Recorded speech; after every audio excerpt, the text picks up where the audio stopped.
Leo nataka tuzungumzie kitu ambacho watu wengi wanakisikia kila siku, lakini si wengi wanakielewa.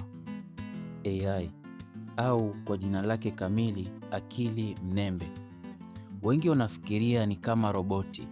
Wengine wanaogopa kwamba itachukua kazi zao zote. Lakini ukweli ni upi? AI ni teknolojia inayoweza kujifunza kutoka kwenye taarifa na kusaidia kufanya kazi ambazo zamani zilihitaji kufanywa na binadamu. Leo AI inatumika kuandika, kutafsiri lugha, kutengeneza picha, kusaidia madaktari kugundua magonjwa, kusaidia wakulima, kusaidia wafanyabiashara na hata kusaidia wanafunzi kujifunza. Swali si kama AI itabadilisha dunia. Swali ni hili: wewe utakuwa sehemu ya mabadiliko hayo? Kijana wa Afrika, usiogope AI, ielewe. Jifunze kuitumia na muhimu zaidi, jiulize, ninawezaje kuitumia kutatua matatizo yangu? Fikiria mkulima anahitaji kujua muda mzuri wa kupanda. Fikiria mwanafunzi anayehitaji mwalimu wa ziada.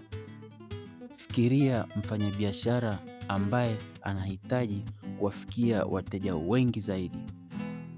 Hapo ndipo AI inaweza kuwa msaada.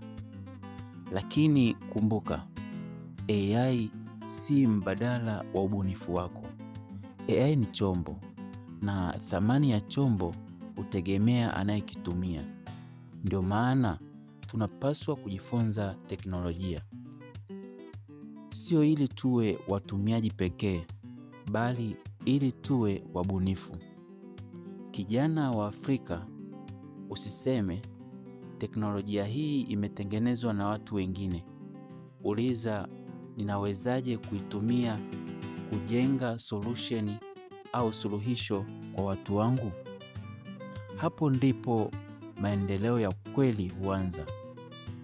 Hii ni Akili ya Kesho, mahali ambapo tunajifunza maarifa, teknolojia na ubunifu ili kujenga Afrika bora zaidi.